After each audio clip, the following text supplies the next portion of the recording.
is that we all get it. Don't give in to the pain, just keep living, cause got dreams I'm striving for. So I'm gonna live higher.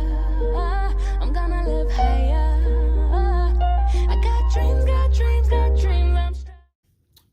What's up, guys? It's Toby Ozario. So today I just wanted to do a quick video to talk about why I love credit cards and why I totally disagree with Dave Ramsey's philosophy and his ideas behind credit cards. But before I get started, don't forget to subscribe, hit that bell notification. That way you get notified whenever I post a new video. Also, smash that like button. Smash that like button. It does help with the algorithm to get this suggested to other videos and get me more views. So Dave Ramsey's philosophy is he doesn't like credit cards because he feels like people essentially are irresponsible, right? So in that regard, I agree. If you can't handle a credit card, then you probably shouldn't get a credit card, right? You don't want to get a credit card and get into debt, but that's not necessary. That's not a credit card problem. That's a you problem. So you have to fix that within yourself and be more responsible. And I'm going to talk about how you can do that later in this video. But so that I agree with. But there's a big percentage of people who pay zero interest on credit cards because they paid off in full. So what they do is they just replace the debit card and use it as replace the debit card and replace it with the credit card, right? And just pay it off every month in full, so you won't have to pay any interest, right? You pay zero interest if you paid off in full every single month, right? So I'm going to give you a couple reasons why, also on top of that, why I like credit cards. And I have a whole bunch of credit cards, and I plan to get some more.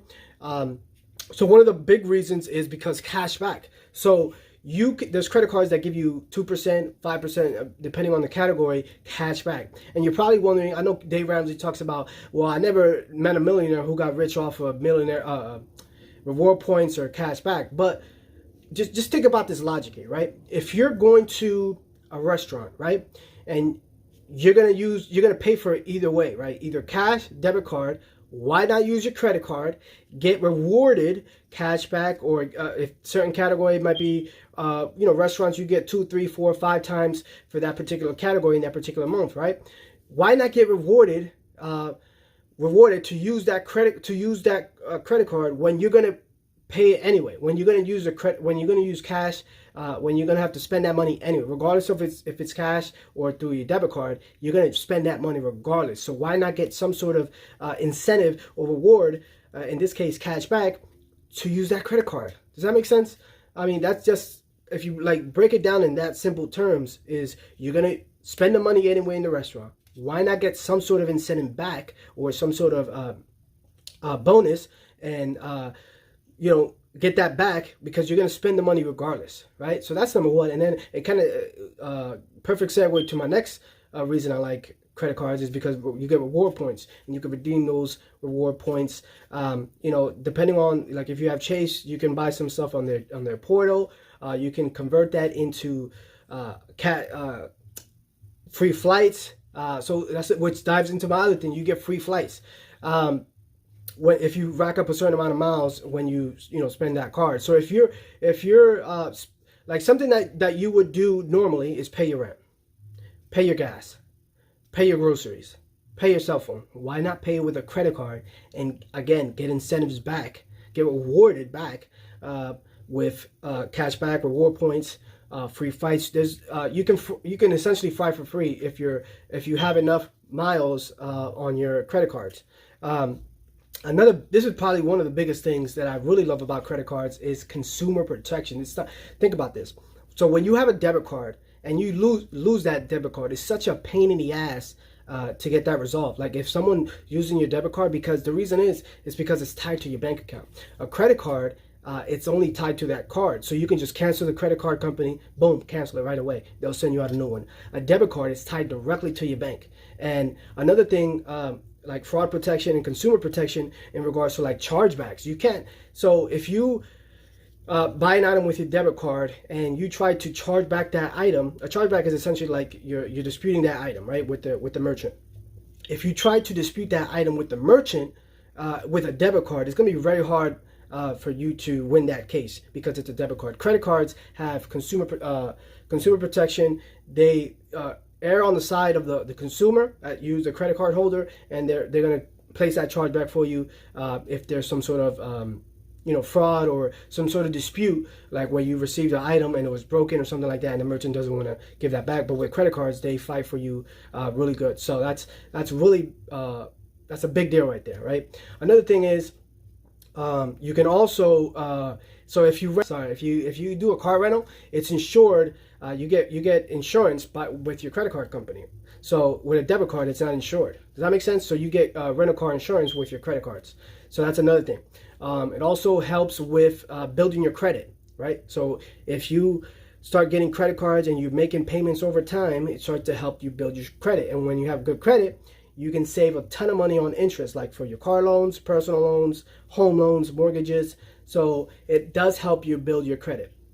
Another big thing is like sign-up bonuses. So Chase, American Express, they have these big, there's all the cards as well, but they also have these, what's called the sign-up bonus. So essentially so for example, they tell you to spend $3,000 within 3 months and you get $1,000 either cash back towards your statement or just cash back, or $1,000 towards flight that you can redeem for free flights.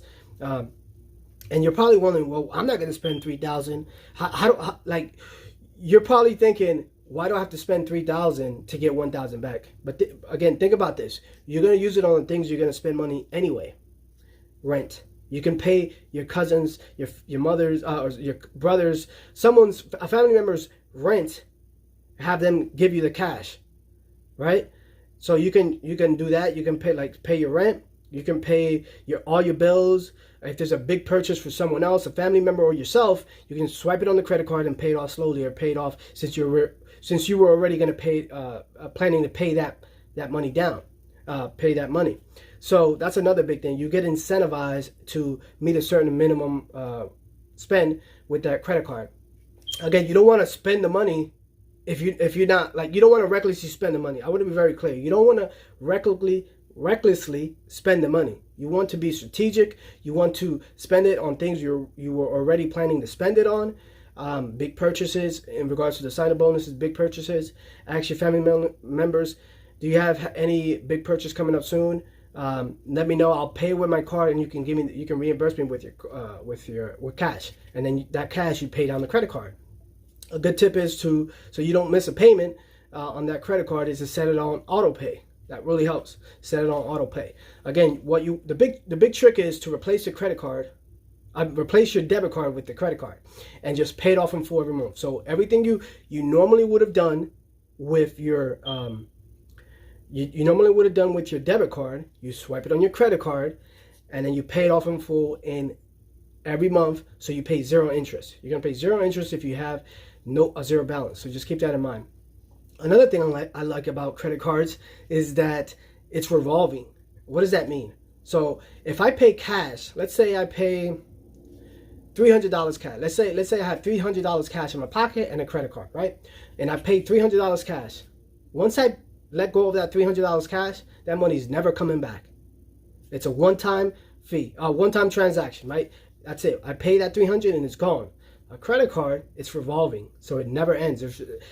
I spend $300, pay it back, I can use that $300. Essentially what you're doing is you're using a dollar over and over and over and over again. And that can help you in certain situations where you're going to need money fast, like family emergency, a car breaks down, or loss of a job, any situation where you're going to need quick cash or a quick access to money. A credit card is a great place. Now, again, you don't want to spend recklessly. What you want to do is be strategic, be responsible, and then you can really benefit from using credit cards, because all the things that I just mentioned, you get incentivized for purchases you were already going to make. Way better consumer protection. It helps build the credit. If you lose the credit card, if you lose the debit card, it's a big hassle because it's tied to your bank. If you lose a credit card, it is easy. Just call the credit card company. Boom, they just cancel it. And then, what are your thoughts on credit cards? I really want to have a conversation. Let me know in the comments, and hopefully Dave sees this video so he can understand where I'm coming from, or where people who responsibly use their credit cards feel about his train of thought, right, with that particular with credit cards. That's my time. My name's Toby Osario. Peace.